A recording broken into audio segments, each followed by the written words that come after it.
अनेक ज्योतिषी आजकल जल के अंदर तिल डालकर उसको भगवान शंकर पे चढ़ाने का जो है उपाय बताते हैं।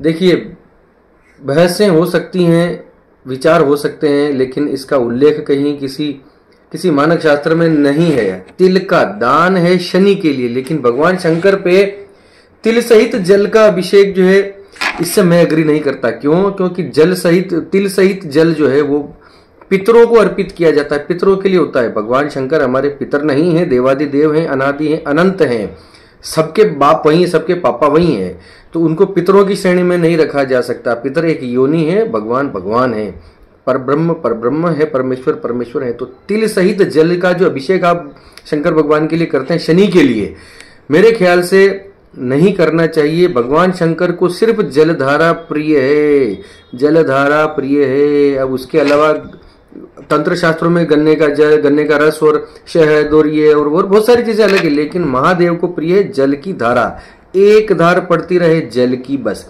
इतना सा। अब तो उसमें तिल डाल दो, कोई हल्दी, एक महाराज हल्दी डलवा रहे हैं, बताओ, पान की पीपल के पत्ते पे हल्दी रख के और हल्दी की डली रखवा दी। और अरे महाराज, महादेव के ऊपर हल्दी नितांत निषेध है। हल्दी का जो है महादेव के ऊपर कभी भी हल्दी नहीं चढ़ाई जाती, ये निषेध बताया गया है हमारे तंत्र शास्त्रों में।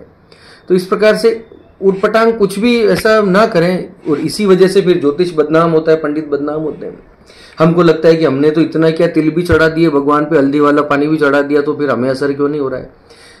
देखिए, भेड़ चाल में पढ़ने की बजाय व्यवस्थित कहीं शास्त्र पुराण उठाकर पढ़ो बाबा, उसमें ऐसी ऐसी अच्छी अच्छी चीजें हैं कि ये छोटे छोटे टोटकों से निकल जाएगा दिमाग और भगवान की भक्ति में लगेगा।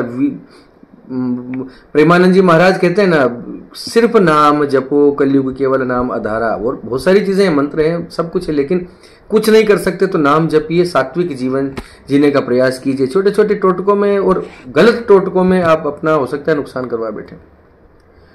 Thank you.